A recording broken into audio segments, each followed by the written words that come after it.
In 1882, after the bombing of Asaba by the British Army, the Royal Niger Company, a British trading firm, settled in Asaba as its headquarters. From Asaba, they attempted to bring the rest of Western Igbo land under their control. This attempt at domination was resisted by several communities and led to uprisings in places such as Onitsha, Akassa, and the Niger Delta. The British Army cracked down on them with brute force, embarking on punitive expeditions that involved the use of the British Royal Navy gunboats. But to their surprise, one group continued to resist. This was the underground Igbo movement known as Ekumeku.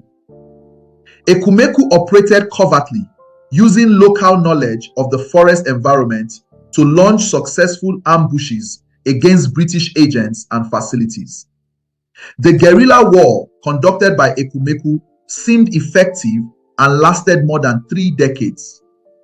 According to the British colonial administrator P.A. Talbot, the dogged resistance of Ekumeku made it to be the stoutest warriors in the course of the British occupation of the Niger area. So how did the British defeat Ekumeku, and what role did local collaborators play in this defeat? Let's find out in today's video.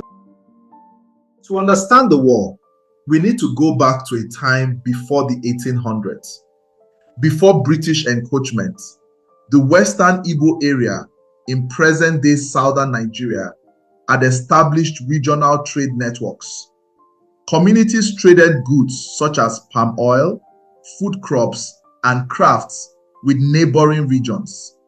They controlled their own markets and made their own political decisions. This situation began to change with the arrival of British commercial interests, especially the Royal Niger Company. The Royal Niger Company was a merger of several British trading companies that came together to monopolize trade in the Niger-Benue region. In the late 1800s, British influence in the Niger area was still growing. After the end of the slave trade, the British initially came back as traders. The Royal Niger Company played a major role. It wanted to control the trade routes, secure raw materials like palm oil, eliminate local competition, and expand British influence in the region. To do this, the company signed treaties with local leaders, often under pressure or deception. These treaties reduced the power of traditional rulers and were used to justify British authority. When communities resisted, the company used British armed forces to enforce compliance. The company disrupted existing trade systems. Local traders were pushed aside and new rules were introduced that favored British merchants. Later, in 1899, the British government took over control of the area from the Royal Niger Company. They set up colonial administration and began to enforce new systems of rule. These included courts, taxation, and Christian missions. For many Igbo communities, this was a direct attack on their way of life. Their political systems, religion, and culture were all threatened. This loss of economic independence and political control created tension. At first, some communities tried diplomacy, but when that failed, they turned to armed resistance. Among the most determined of the people that resisted colonial control were the Igbo communities that occupied the western part of the Niger River.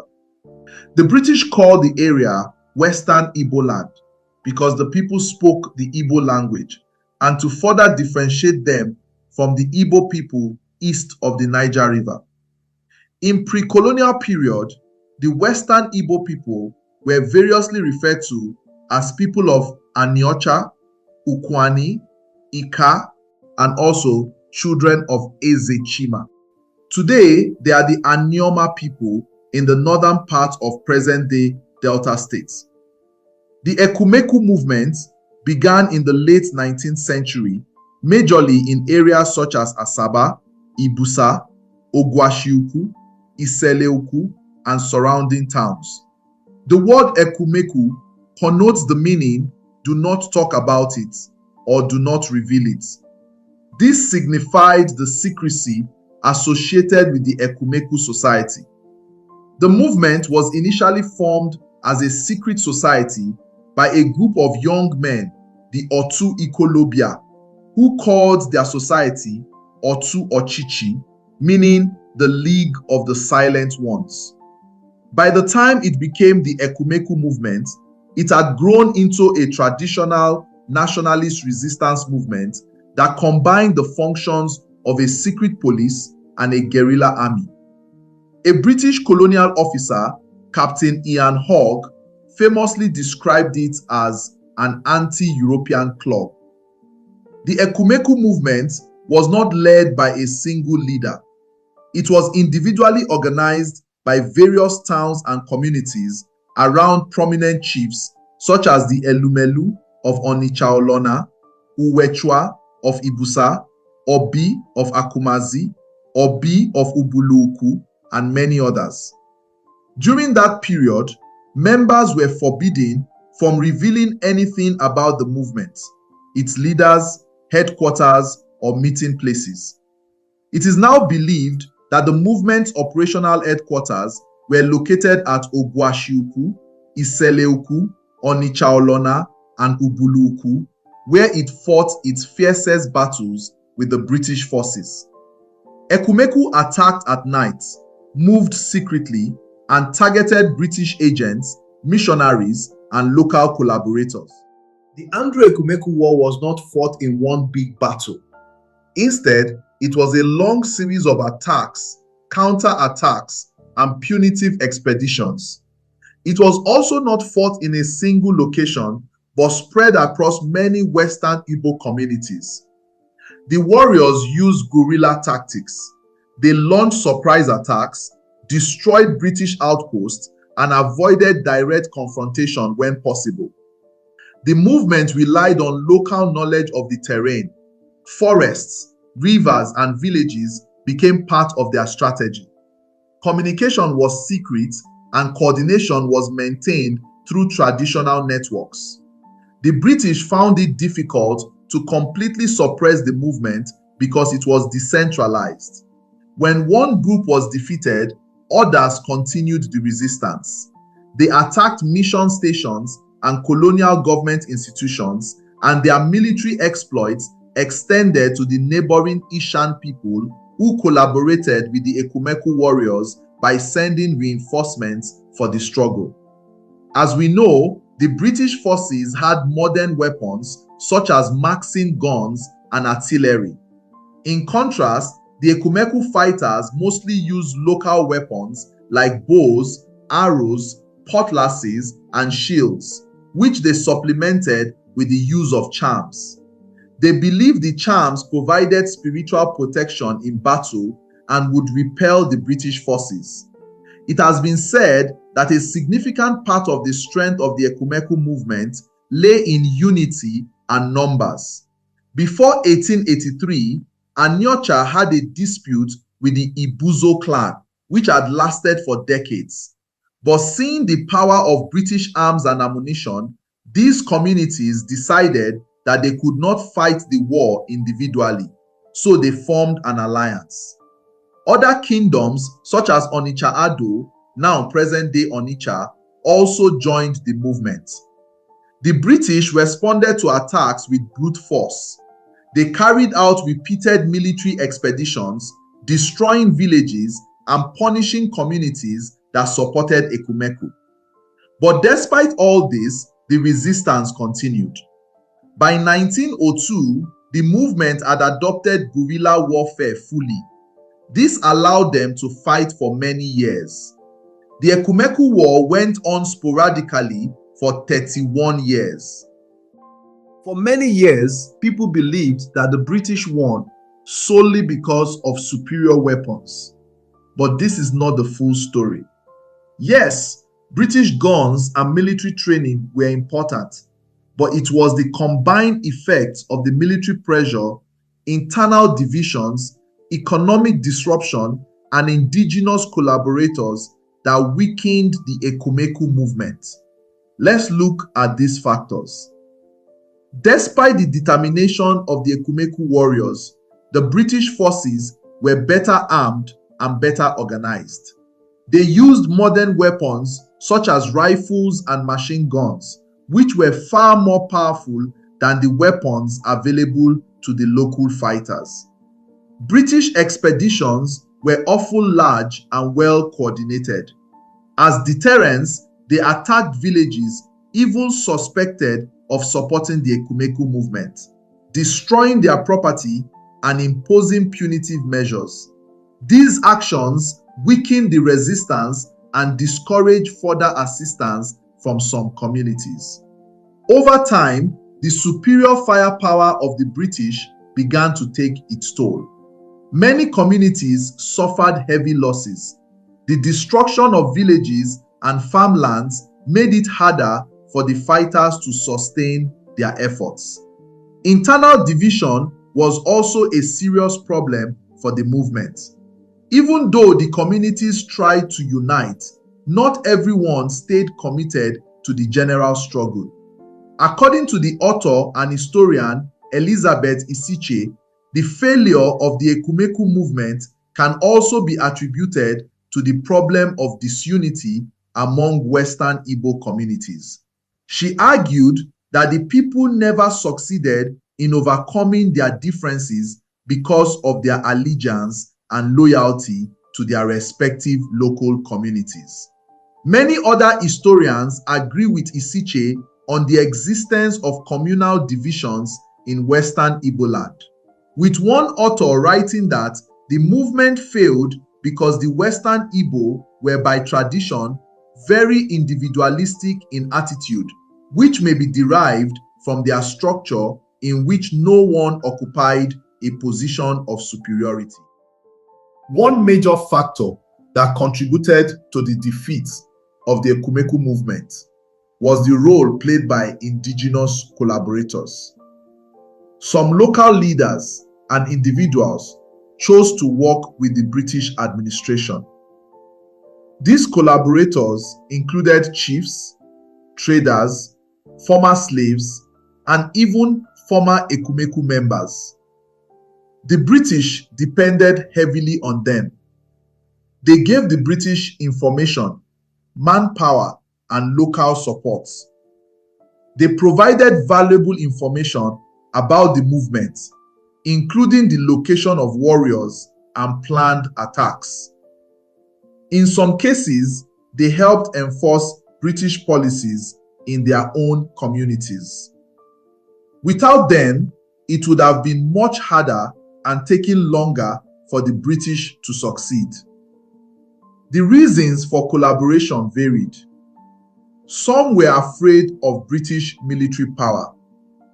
Others wanted to protect their communities from destruction, while some were attracted by benefits such as power, wealth, or new positions in the colonial system.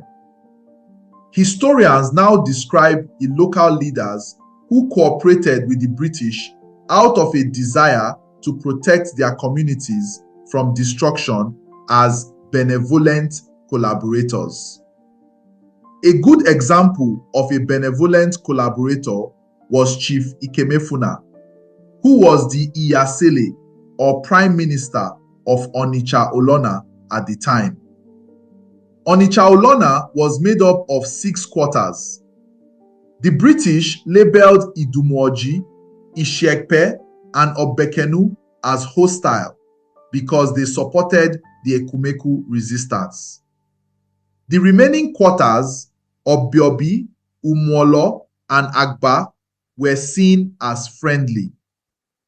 As part of their efforts to establish control, the British official Wildenhen Fosbury tried to set up a native council in Onitsha Olona.